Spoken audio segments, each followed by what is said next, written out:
Good evening, friends, and welcome once again to our fireside. Tonight we take you back to the fog-shrouded streets of 1948, where the neon signs cast their amber glow through the mist, and private detective Richard Diamond walked the rain-slicked pavement of the city that never sleeps. It was a Tuesday in November when she first walked into his office, a woman whose very presence would unravel a mystery that stretched back 20 years into the shadows of the past. The rain had been falling steadily for 3 days, turning the city streets into mirrors that reflected the yellow glow of streetlights and the red neon of late-night diners. Richard Diamond sat in his office on the 3rd floor of the Barclay building, nursing his 5th cup of coffee and listening to the rhythmic drumming of water against his window. The radiator in the corner hissed and clanked like an old man with breathing troubles, while outside the traffic moved through the night like a sluggish river of metal and glass. Her name was Joyce Wallace, and she carried herself with the kind of quiet dignity that spoke of old money and older secrets. Diamond had seen her type before, the kind of woman who wore her troubles like expensive jewelry, beautiful but heavy. She stepped through his office door at exactly 9:15, shaking the rain from her black umbrella and glancing around the modest space with the careful assessment of someone accustomed to finer surroundings. She settled into the worn leather chair across from his desk, her gloved hands folded perfectly in her lap, and when she spoke, her voice carried the tremor of someone trying very hard to remain composed. Diamond studied her face in the dim light cast by his desk lamp, noting the fine lines around her eyes that spoke of sleepless nights, the careful application of powder that couldn't quite hide the pallor of genuine fear. Joyce Wallace had come to Diamond with a story that seemed at first glance impossibly simple. Her younger brother Tommy had disappeared 3 days earlier, the same 3 days that the rain had been falling, vanishing without a trace from the small apartment he kept on the Upper East Side. She had discovered his absence when he failed to appear for their weekly Sunday dinner, a tradition they had maintained religiously since their parents' death 5 years earlier. The police had been polite but dismissive when Joyce reported her brother missing. 25-year-old men, they suggested with the weary patience of civil servants who had heard similar stories countless times, sometimes just needed to get away for a while. Perhaps there was a girl involved, or gambling debts, or simply the wanderlust that seized young men in the post-war years when the whole world seemed to be rearranging itself into new and uncertain patterns. But Joyce knew her brother, knew his habits with the intimate understanding that came from being the only family each had left in the world. She knew his routine, his unshakable sense of responsibility, his quiet devotion to the predictable rhythms that had anchored their lives since the chaos of childhood poverty. Tommy Wallace was not the kind of man who simply walked away from his obligations without explanation. Tommy Wallace worked as a night clerk at the Grandview Hotel, one of those respectable but fading establishments that catered to traveling salesmen and elderly widows living on modest pensions. The hotel occupied a corner where Broadway met a quieter residential street, its facade of red brick and limestone bearing the accumulated grime of 20 years, but still maintaining an air of faded grandeur. It was the kind of place that had seen better decades but continued to provide clean rooms, reliable service, and the sort of anonymity that some travelers preferred. He was the kind of young man who sent half his paycheck home to his sister every month without being asked, who never missed Sunday dinner regardless of weather or circumstances, who called if he was going to be even 10 minutes late for any appointment. The idea that he would simply walk away from his life without a word was, to Joyce, absolutely inconceivable.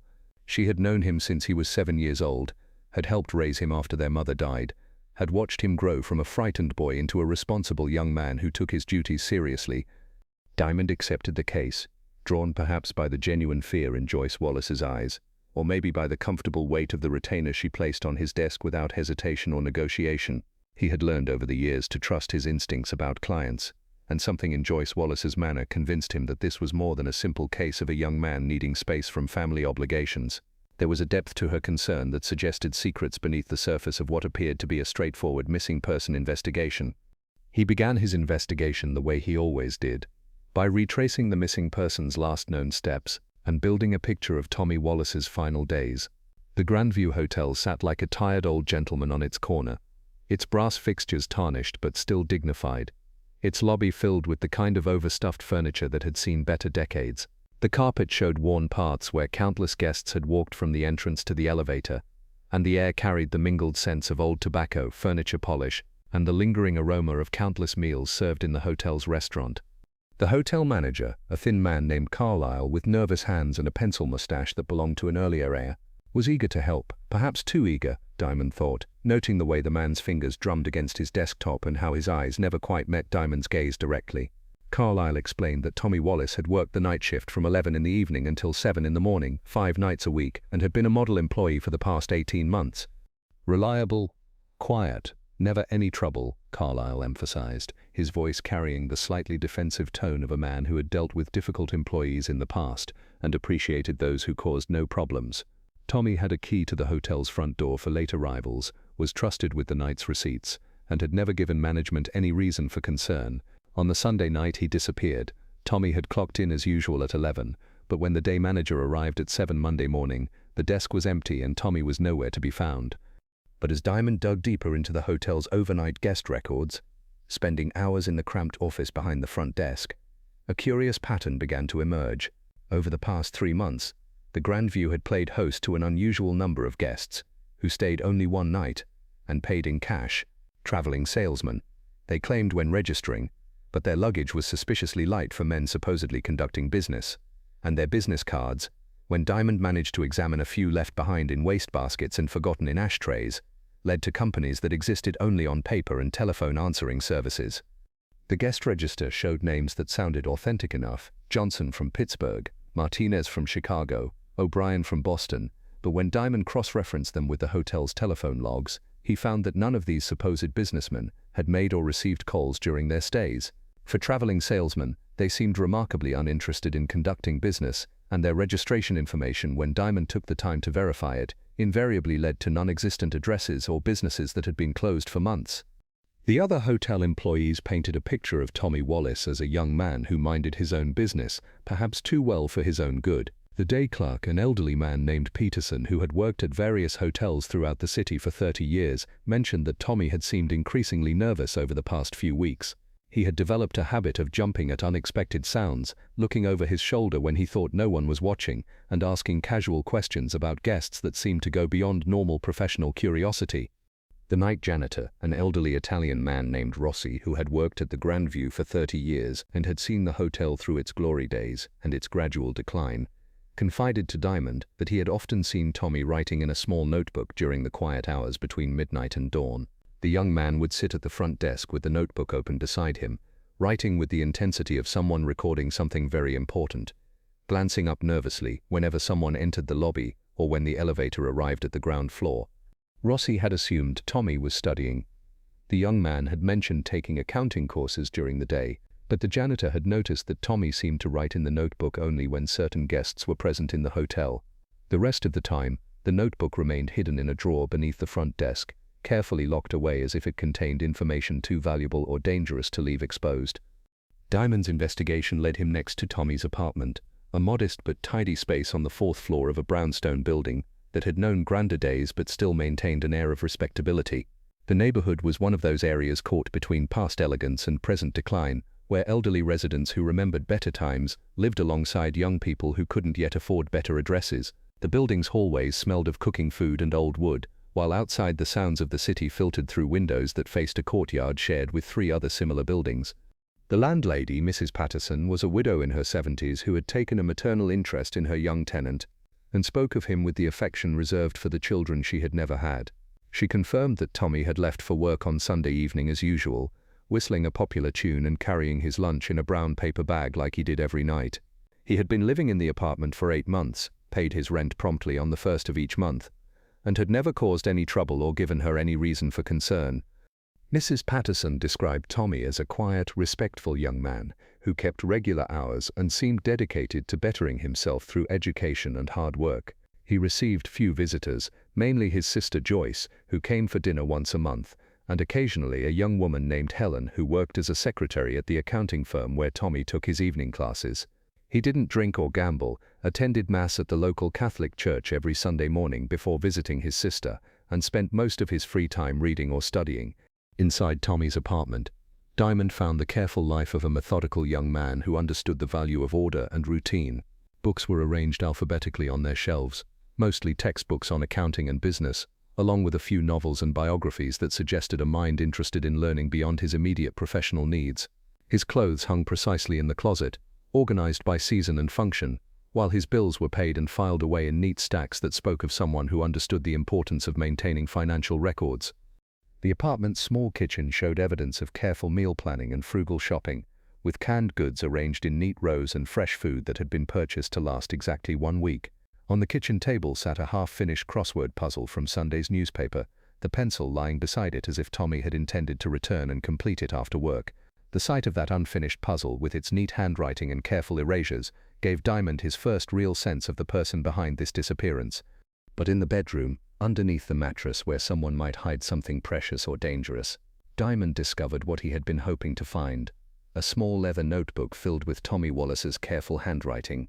The notebook's pages were numbered and dated, each entry precise and methodical, suggesting that Tommy had been maintaining this record for several weeks with the systematic approach of someone who understood the importance of accurate documentation.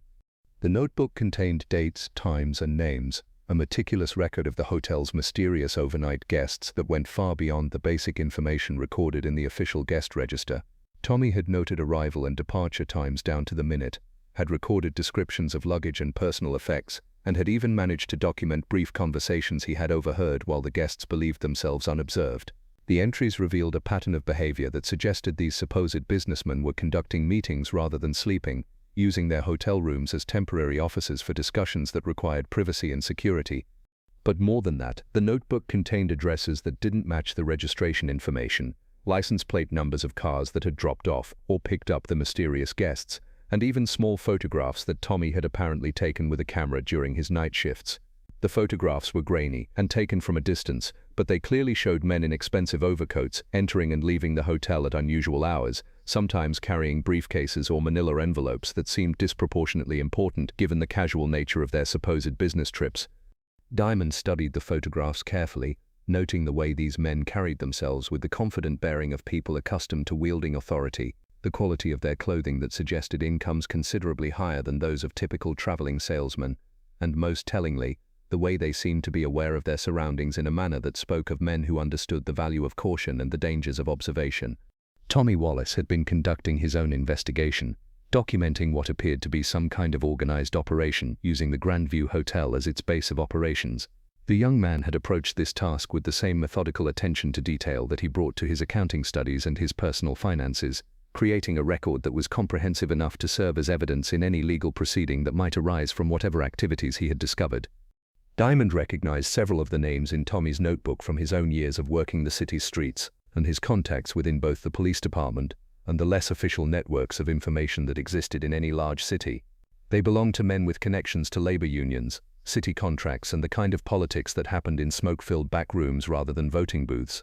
These were names associated with the machinery that made the city function, or sometimes malfunction, according to the wishes of people with sufficient influence and resources.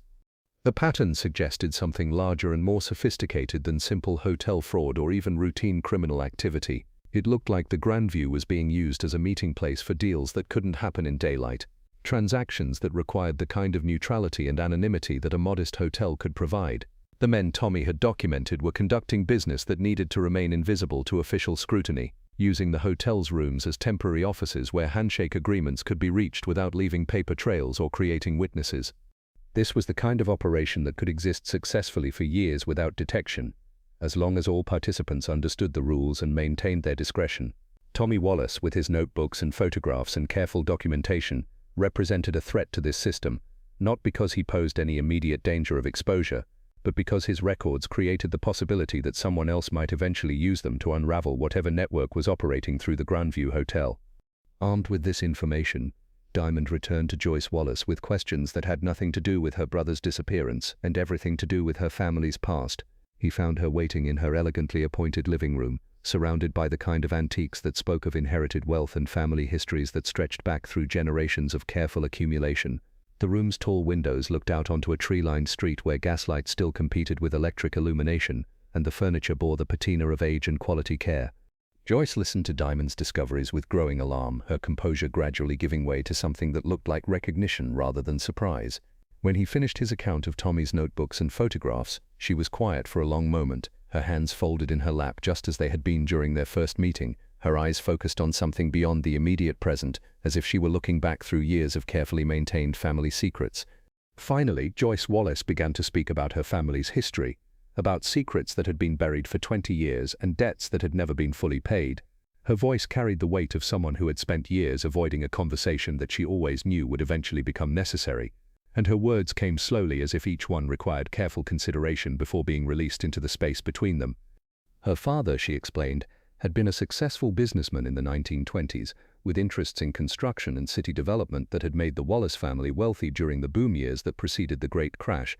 Marcus Wallace had been involved in some of the major building projects that had shaped the city's skyline during that era of unlimited optimism, projects that required cooperation from unions, city officials, and the kind of investors who didn't ask too many questions about where their profits came from or how certain obstacles to development had been so efficiently removed.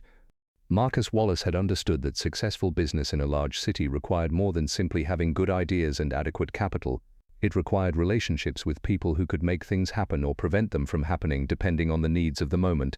These relationships were built on mutual benefit and maintained through a combination of financial arrangements and the kind of loyalty that was bought with favors granted and secrets kept.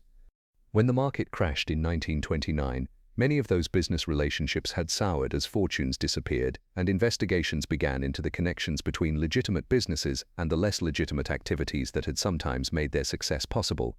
Some of the men involved had found themselves on opposite sides of investigations and indictments, their previous partnerships transformed into potential liabilities that needed to be managed or eliminated.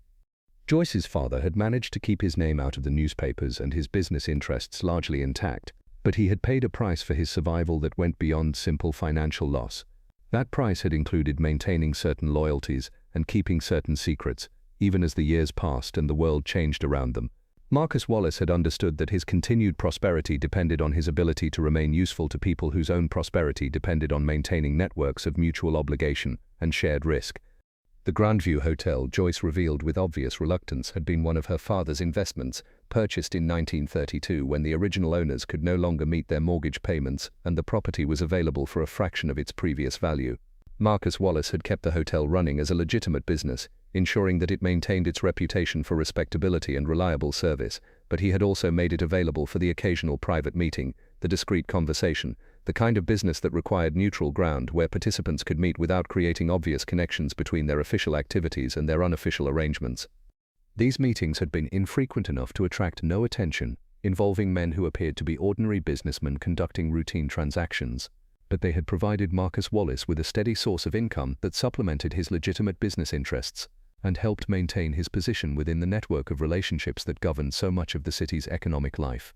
When he died 5 years earlier, Joyce had inherited not only his properties, but also his obligations to the people who had made his success possible. Tommy, she explained with a mixture of protectiveness and regret, had never known about the hotel's secondary purpose when she helped him find the night clerk position 18 months earlier. As far as he knew, he was simply working at a respectable hotel to earn money while he studied accounting during the day, pursuing the kind of stable, legitimate career that would provide security without requiring the kind of compromises that had characterized their father's business dealings. But Tommy was observant and honest, two qualities that could be dangerous when combined with access to information that was meant to remain hidden from official scrutiny. Joyce had begun to suspect over the past few months that her brother had stumbled onto something he wasn't supposed to see, and his increasingly nervous behavior had convinced her that he was beginning to understand that his workplace was involved in activities that went beyond routine hotel operations. Diamond now understood why the hotel manager, Carlyle, had been so nervous during their interview, and why Tommy Wallace had been keeping such detailed records of the hotel's mysterious guests. The young man had recognized that something unusual was happening at his workplace, and with the thoroughness that had made him a reliable employee and a successful student, he had begun to document everything he observed with the systematic approach of someone who understood the importance of maintaining accurate records. But his documentation had made him a liability to people who had spent decades keeping their business out of official records and away from curious observers. Tommy's notebooks represented exactly the kind of evidence that could be used to expose a network that depended on anonymity and deniability for its continued operation. The photographs alone were enough to establish connections between people who officially had no relationship with each other, while the detailed records of meetings and transactions could provide the foundation for investigations that would threaten everyone involved. The question now was whether Tommy Wallace was simply being kept quiet somewhere until the current situation could be resolved, or whether his discovery had prompted more permanent measures from people who understood that their freedom and prosperity depended on maintaining absolute secrecy about their activities. Diamond had handled enough missing persons cases to know that the longer someone stayed missing, the less likely they were to return home safely, and Tommy had already been gone for 3 days.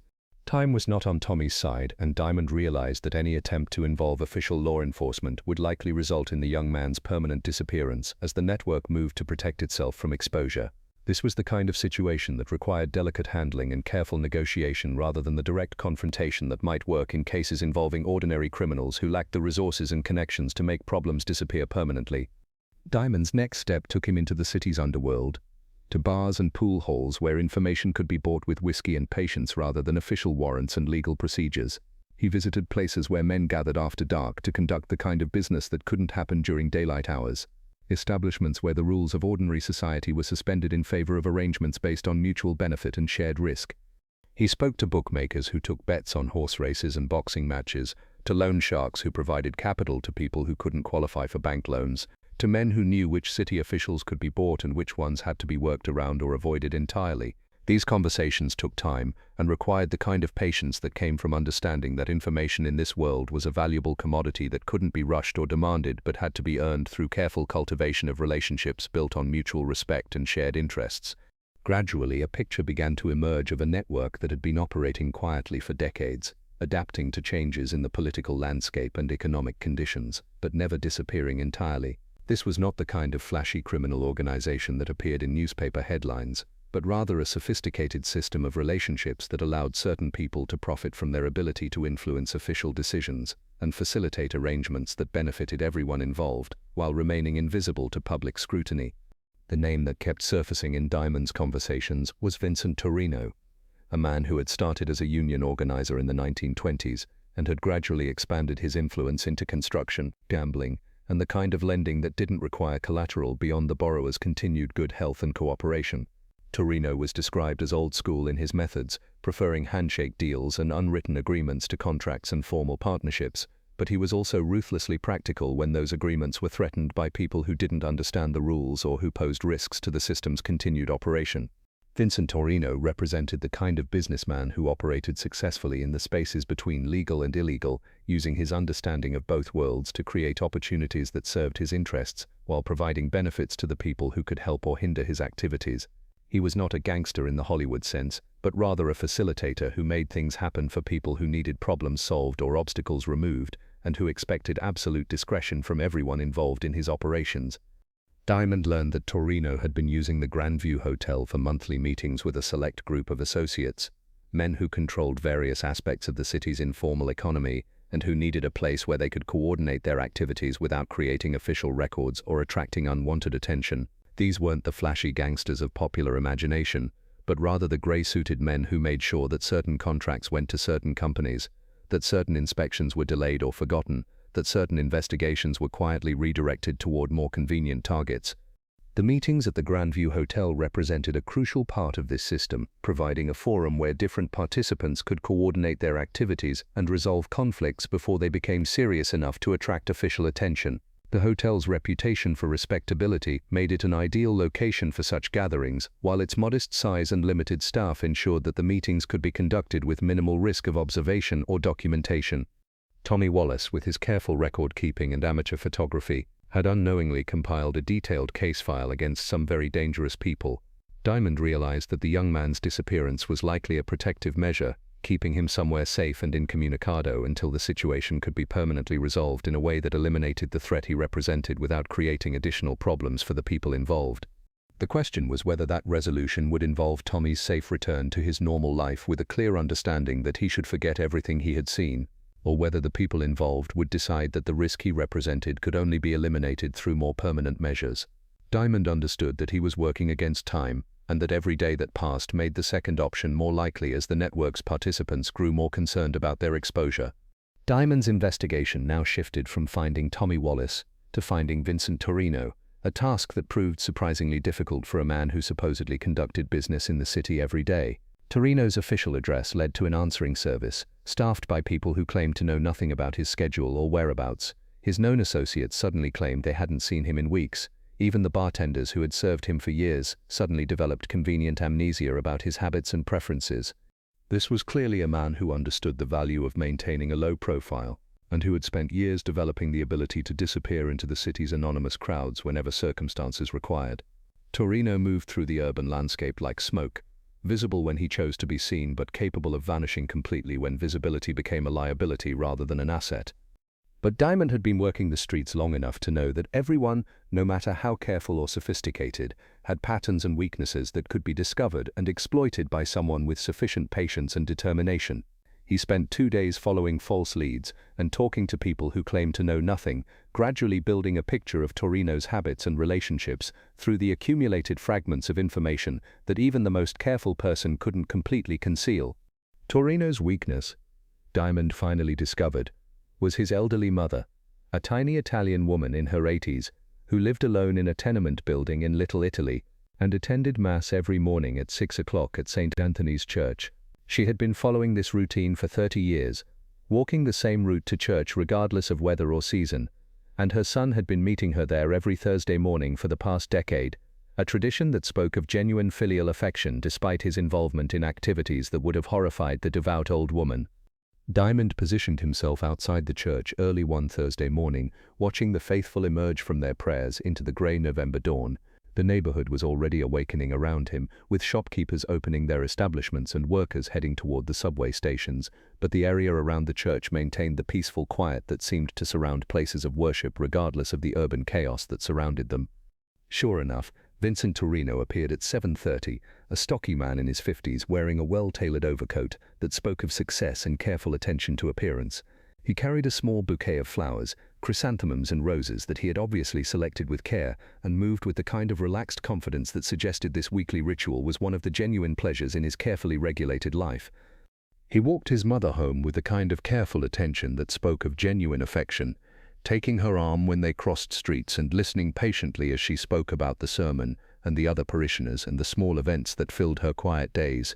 At her building, he kissed her goodbye on both cheeks with obvious warmth, pressed some money into her hands despite her protests, and watched until she had safely entered the building before turning away and disappearing into the morning crowd.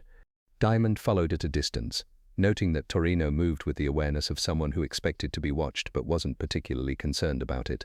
This was a man who understood that a certain amount of surveillance was simply part of doing business at his level, and who had developed the ability to conduct his affairs in ways that made observation irrelevant because nothing he did in public could be used to prove anything about his private activities. Torino's destination was a small restaurant in Little Italy, the kind of place that served breakfast to working men and kept its tables filled with the quiet conversation of neighborhood regulars who had been gathering there for decades. Diamond waited across the street for 2 hours, watching through the restaurant's windows as Torino enjoyed his meal and conducted what appeared to be casual conversations with other customers who were obviously more than mere acquaintances. When Torino finally emerged, Diamond followed him through a maze of narrow streets that seemed to double back on themselves, past shops and businesses that catered to the neighborhood's Italian-American community. The older man moved without apparent haste, but with obvious familiarity with the area's layout, taking turns and shortcuts that suggested he could navigate these streets blindfolded, and had probably been doing so for decades. Their journey ended at a warehouse district near the docks, where the morning fog still clung to the buildings, and the air carried the salt smell of the harbor mixed with the industrial odors of paint and machinery. The building Torino entered was officially vacant according to the faded signs posted near its entrance, but Diamond noticed that the windows had been recently cleaned, and the loading dock showed signs of regular use, despite the building's supposedly abandoned status. Diamond circled the warehouse carefully, looking for other entrances and noting the presence of 2 men who seemed to be standing guard despite their casual appearance and their apparent preoccupation with reading newspapers and drinking coffee from paper cups. This was clearly where Torino conducted his real business, away from the restaurants and social clubs where he might be observed by curious outsiders who didn't understand the importance of maintaining discretion about certain activities.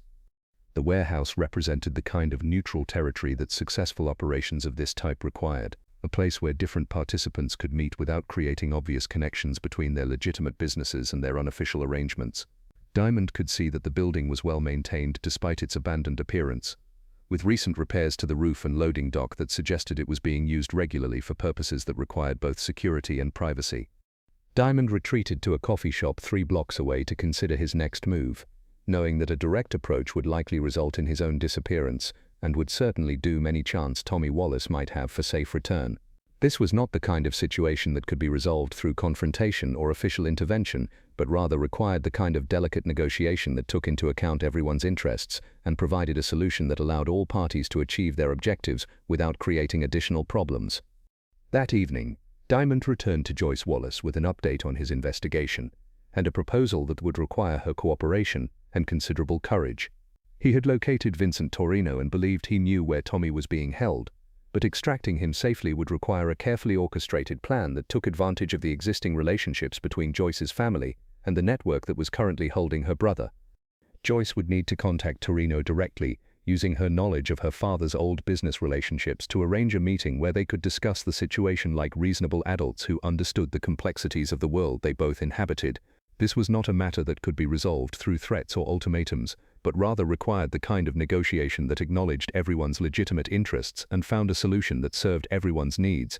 Joyce initially resisted the idea of confronting the man who had likely ordered her brother's kidnapping, but Diamond explained that it was the only way to resolve the situation without involving the police, an involvement that would likely result in Tommy's permanent disappearance as the network moved to protect itself from official scrutiny. Torino was a businessman first and a criminal second. He would prefer to negotiate rather than escalate, especially if the negotiation offered him something he wanted more than Tommy's continued silence. The something Diamond had in mind was the hotel itself. Joyce still owned the Grand View, and Torino had been using it for his meetings without paying anything beyond the standard room rates charged to his associates when they registered as guests. If Joyce threatened to sell the property or change its management, Torino would lose his neutral meeting ground and would be forced to find alternative arrangements that might be less secure or convenient. But if she offered to sell the hotel to him at a reasonable price, Torino would gain permanent control over a valuable asset that served his business interests while eliminating the risk of future interference from curious employees or changing ownership situations. This would be the kind of transaction that benefited everyone involved. Joyce would be freed from the burden of managing a property that came with dangerous obligations, while Torino would secure a permanent base for his operations. The negotiation would also need to address Tommy's future discretion about what he had observed during his employment at the hotel. This was not simply a matter of promising to keep quiet, but rather required establishing a mutual understanding that acknowledged the seriousness of the situation while providing assurances that everyone's interests would be protected going forward. Joyce made the call to Torino from Diamond's office, her voice steady despite the tremor in her hands as she dialed the number that Diamond had obtained through his network of contacts.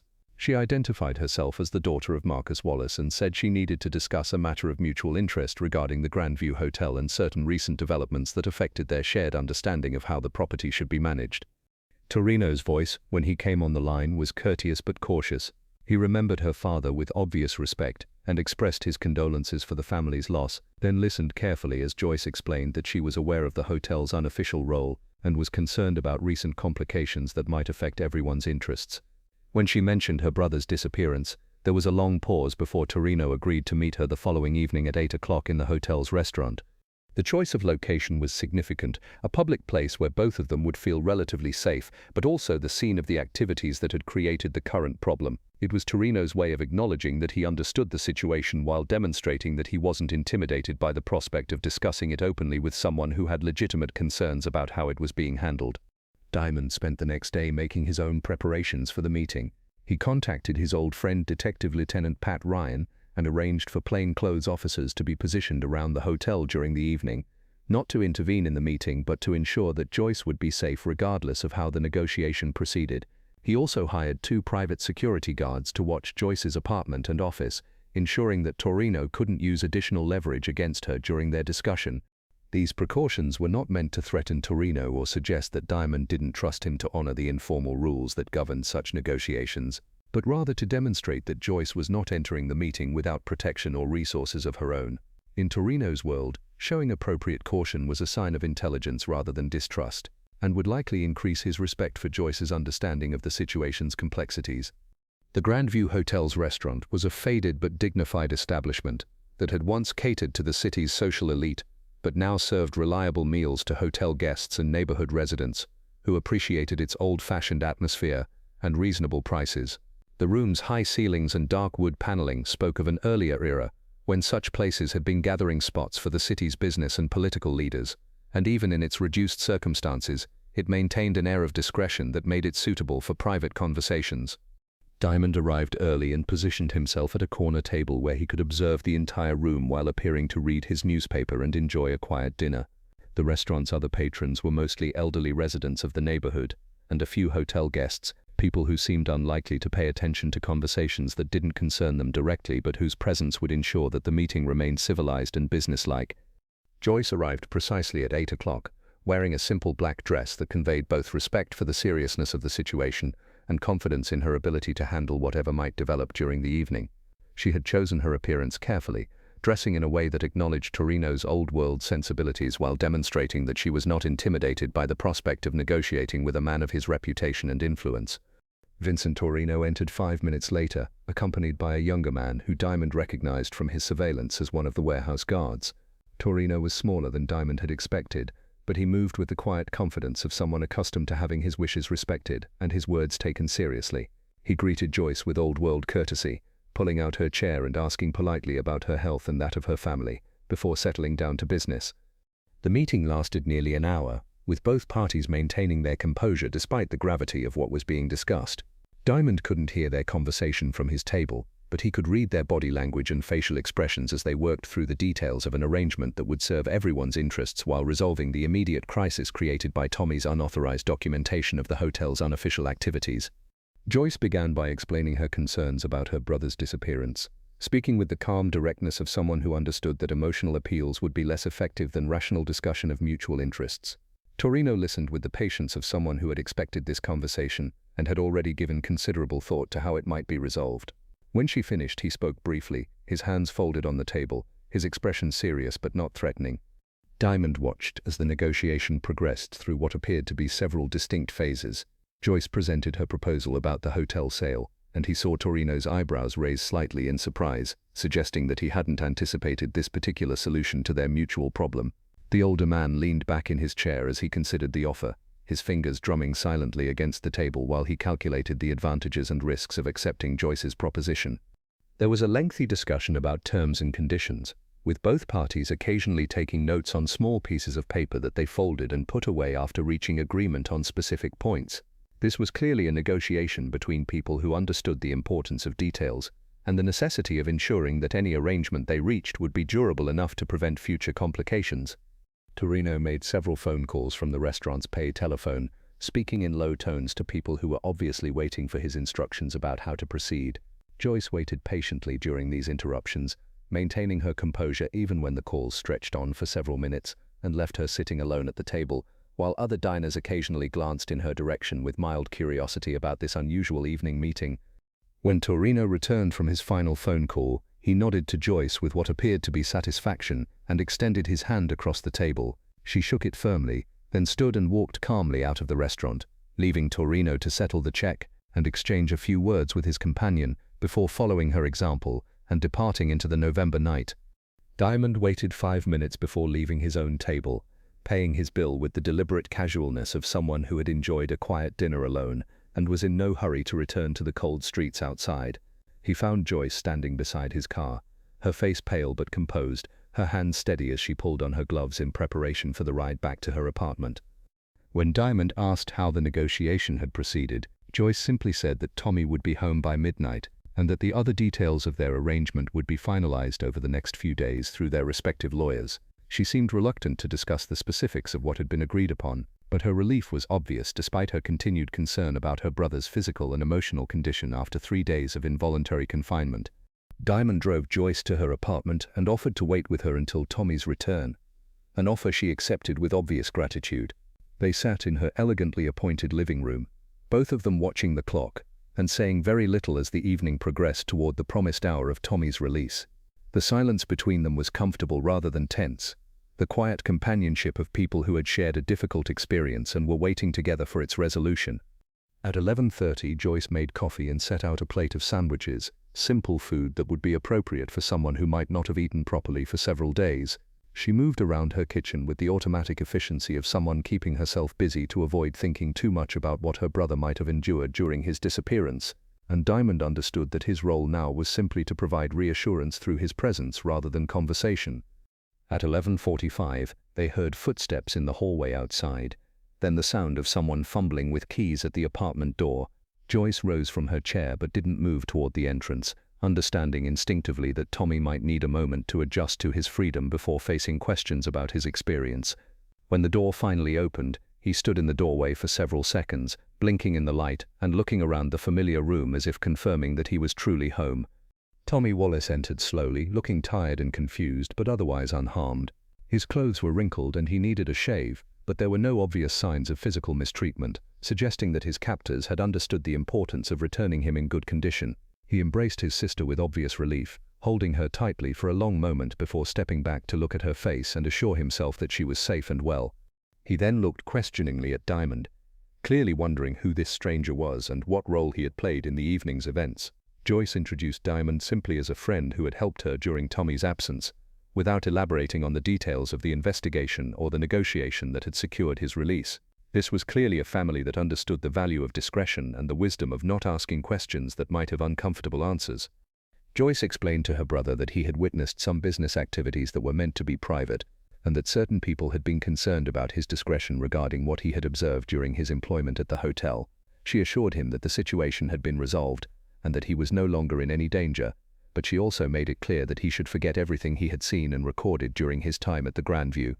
Tommy listened to this explanation with the weary acceptance of someone who had spent 3 days thinking about the implications of his curiosity and had reached his own conclusions about the wisdom of pursuing his amateur investigation any further. He nodded his understanding and asked no questions about the details of his sister arrangement with the people who had held him, demonstrating the same good judgment that had kept him alive during his captivity. The next morning, Diamond met with Joyce at her lawyer's office to begin the paperwork necessary to finalize the sale of the Grandview Hotel to Vincent Torino. The transaction would take several weeks to complete, involving inspections and title searches and all the other formalities that accompanied legitimate real estate transactions. But the essential agreement had been reached and both parties were committed to seeing it through to completion.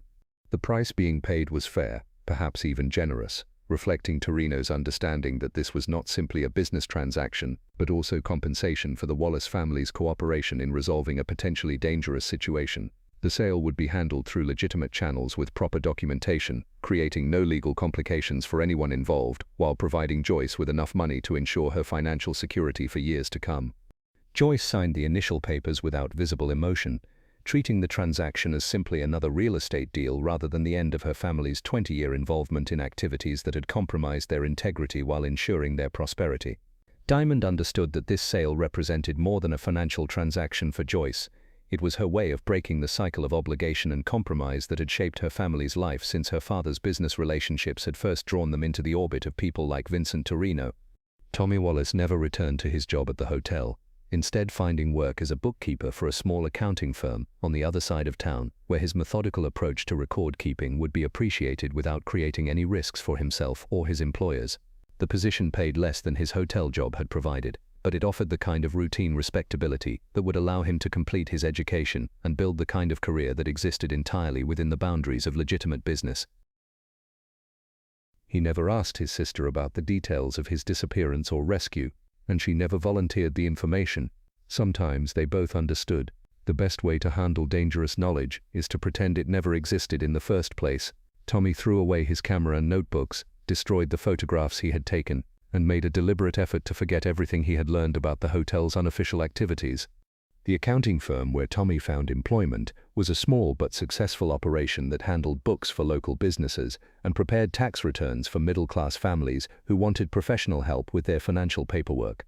The work was exactly the kind of methodical, detail-oriented activity that suited Tommy's temperament, and his supervisor quickly recognized his reliability and accuracy, leading to increased responsibilities and a modest raise within his first 3 months of employment. Diamond's fee was paid in full, with a bonus that reflected Joyce's appreciation for his discretion and efficiency in handling a situation that could have ended much differently. Joyce thanked him formally, shook his hand, and walked out of his office into a life that would be simpler but perhaps a little sadder than the one she had lived before. She had learned that some family legacies are burdens rather than gifts, and that sometimes the price of safety is the sacrifice of innocence and the abandonment of illusions about the nature of the world. But she had also learned that it was possible to break free from the cycles of obligation and compromise that had trapped her family for decades, and that sometimes the courage to make difficult decisions could lead to genuine freedom rather than simply trading one form of bondage for another. The sale of the hotel represented not just the end of her family's involvement in Torino's network, but also the beginning of a new chapter in which their lives could be guided by their own choices rather than the expectations and demands of people who had purchased their loyalty with money and favors. Vincent Torino completed the purchase of the Grandview Hotel 6 weeks later, after all the legal formalities had been satisfied and the property's title had been transferred through the proper channels.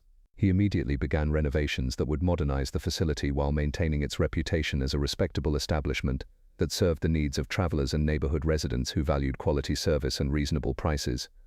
The hotel's new owner also made discreet modifications that better served his business needs, including the installation of soundproofing in certain rooms and the creation of private dining areas where his associates could meet without concern about being overheard by other guests or staff members. These changes were made carefully and professionally, maintaining the hotel's legitimate operations while enhancing its utility for activities that required absolute privacy and security. The monthly meetings continued at the renovated Grandview, but now they were held in private dining rooms rather than regular guest accommodations, and the participants no longer had to worry about curious night clerks with cameras and notebooks. Torino hired his own trusted personnel to work the night shifts, people who understood the importance of discretion and who could be relied upon to see nothing, hear nothing, and remember nothing about the hotel's more unusual guests and their activities. Richard Diamond returned to his regular routine of divorce cases and insurance investigations, work that seemed almost mundane after the complexities of the Wallace case, but which provided a steady income and the kind of professional challenges that kept his skills sharp without requiring him to navigate the dangerous waters where legitimate business intersected with activities that operated outside the law's boundaries. But he kept the Joyce Wallace case in his memory as a reminder that in the city's shadows, old loyalties and older debts never completely disappear. They sometimes wait patiently for the right circumstances to surface again, like artifacts from a sunken ship that rise unexpectedly to the surface when currents shift and disturb the sediments that have covered them for decades. The networks that governed so much of the city's unofficial business were durable precisely because they adapted to changing circumstances while maintaining their essential character and purposes. Diamond had learned over the years that these networks were neither entirely criminal nor entirely legitimate, but rather existed in the gray areas where official law and informal custom created spaces for activities that served important functions while remaining invisible to public scrutiny. The people who operated in these spaces were often intelligent and sophisticated, capable of conducting complex business relationships that lasted for decades without ever being formally acknowledged or legally documented. The success of such operations depended on the careful selection of participants who understood the rules and could be trusted to maintain the discretion that protected everyone involved. Tommy Wallace had represented a threat to this system, not because he was malicious or greedy, but simply because he was honest and methodical, qualities that made him dangerous to people whose prosperity depended on maintaining carefully constructed facades of legitimacy and respectability. Joyce Wallace's decision to sell the hotel and remove her family from Torino's orbit represented the kind of wisdom that came from understanding both the benefits and the costs of participation in such networks. Her father had gained wealth and influence through his relationships with people like Torino, but he had also accepted obligations that continued long after his death and that threatened to entrap the next generation in cycles of compromise and moral ambiguity that would have shaped their entire lives. By choosing to break these connections, Joyce had sacrificed the security and prosperity that came from participation in Torino's network, but she had also gained the freedom to live according to her own values rather than the expectations of people whose approval came at the cost of complicity in activities that she found morally unacceptable. This was not an easy choice, and Diamond respected her courage in making it even when it required her to give up advantages that many people would have been reluctant to surrender. The city continued its eternal rhythms around these human dramas, its streets filled with people pursuing their own versions of success and security, while remaining largely unaware of the networks and relationships that shaped so much of their daily lives. Most citizens never encountered people like Vincent Torino, or situations like the one that had threatened Tommy Wallace, but the networks these people maintained affected everyone through their influence on construction contracts, union activities, and the countless small decisions that determined how the city's resources were allocated and how its opportunities were distributed. Diamond understood that his role as a private investigator sometimes brought him into contact with these hidden aspects of urban life, and that his success depended partly on his ability to navigate the complex relationships between official law and informal custom, without compromising his own integrity or endangering his clients. The Wallace case had reminded him that even routine missing person investigations could lead into dangerous territory where the wrong move or miscalculation could have consequences far beyond the immediate problem that had brought clients to his office. 3 months after Tommy's safe return, Diamond received a Christmas card from Joyce Wallace, a simple expression of gratitude that included no details about how she and her brother were adjusting to their new circumstances, but which suggested that they were finding their way toward lives that satisfied their own needs and values, rather than the expectations of people who had once held power over their family's fate. Tommy had apparently settled successfully into his new job and was making good progress in his accounting studies, while Joyce had used part of the money from the hotel sale to establish a small trust fund that would ensure her financial security while allowing her to pursue charitable work that gave her life meaning and purpose. Both siblings seemed to be discovering that freedom from the obligations their father had accepted came with its own rewards, even if those rewards were less dramatic than the wealth and influence they had inherited along with the burdens of their family's complicated history. Vincent Torino sent Diamond a bottle of expensive whiskey for New Year's, a gesture that acknowledged their brief intersection while indicating that he held no grudges about Diamond's role in resolving the Wallace situation. The gift was accompanied by a card that expressed respect for Diamond's professionalism and discretion, suggesting that Torino understood the detective's position and appreciated his handling of a delicate situation that could have created problems for everyone involved. The whiskey was excellent, and Diamond enjoyed it slowly over the course of several months, savoring both its quality and its significance as a symbol of the strange relationships that sometimes developed between people who found themselves on different sides of complex situations but who shared a professional respect for competence and integrity. In Torino's world, such gestures carried meanings that went beyond simple politeness, and Diamond understood that the gift represented both gratitude and a form of insurance against future complications. As winter gave way to spring, Diamond reflected on the lessons of the Wallace case and their implications for his continuing work as a private investigator in a city where the boundaries between legal and illegal, official and unofficial, were often less clear than people preferred to believe. He had learned once again that successful detective work sometimes required understanding not just what people did, but why they did it, and how their actions fit into larger patterns of relationship and obligation that shaped their choices and limited their options. The case had also reminded him that his clients often came to him carrying burdens that went far beyond the immediate problems they described during their initial consultations. Joyce Wallace had hired him to find her missing brother, but her real need had been for help in freeing her family from relationships that threatened to define their lives according to other people's priorities and values. The successful resolution of Tommy's disappearance had been only part of a larger process of liberation that required courage, wisdom, and the willingness to accept short-term losses in order to achieve long-term freedom. Diamond had provided the investigative skills and professional connections necessary to make this liberation possible, but the crucial decisions had been made by Joyce herself, and the ultimate success of their effort would depend on her family's ability to build new lives that reflected their own choices, rather than the legacies they had inherited from earlier generations. This was perhaps the most important lesson of the case, that private investigators could help people solve immediate problems, but lasting change required clients who were willing to take responsibility for their own lives and make the difficult choices that true freedom demanded. And so our story ends, friends, with the kind of resolution that satisfies justice without necessarily serving it in the dramatic fashion that popular fiction might prefer. Tommy Wallace returned safely to his sister and his quiet life. Vincent Torino acquired a valuable piece of property for his expanding empire. And Joyce Wallace learned that sometimes the best way to escape the past is to pay its debts in full and walk away from relationships that promise security at the cost of integrity and independence. The fog still rolls through the city streets on November evenings, and the neon signs still cast their amber glow through the mist that drifts in from the harbor. Private detectives still walk the rain-slicked pavements, pursuing mysteries that lead them into the hidden corners of human nature where the line between right and wrong is often less clear than we might prefer. Some cases end with justice triumphant and evil punished. Others end with pragmatic accommodations between competing interests that serve everyone's needs, while satisfying no one's moral preferences completely.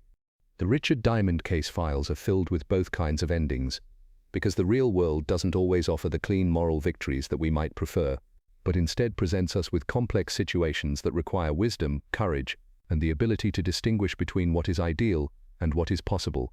Sometimes survival is its own kind of victory, and sometimes wisdom lies in knowing when to fight and when to negotiate, when to pursue absolute justice and when to accept compromise solutions that allow everyone to move forward with their lives and their dignity intact. In the shadows of the city, such knowledge can mean the difference between going home safely and not going home at all. The networks that govern so much of urban life operate according to their own rules and customs, and the people who encounter them, whether by choice or by accident, must learn to navigate their complexities with intelligence and caution if they hope to emerge with their lives and their principles intact. Until next time, friends, keep your radios tuned to the stories that emerge from those shadows. the tales of ordinary people caught in extraordinary circumstances, and the private detectives who help them find their way back to the light. The city's mysteries are endless, and there will always be another case waiting in the wings, another story of human complexity and moral ambiguity that reminds us that the real world is far more complicated and interesting than the simple narratives we sometimes prefer. Good night from all of us here at the fireside, and remember, in a world where the line between right and wrong isn't always clearly drawn, sometimes the best we can do is make sure that the people we care about make it through the night safely. Sweet dreams, and we'll see you next week for another journey into the mysterious heart of the city that never sleeps, where private detectives like Richard Diamond continue their eternal quest to bring order to chaos and help lost souls find their way home through the fog-shrouded streets that hold so many secrets in their shadows.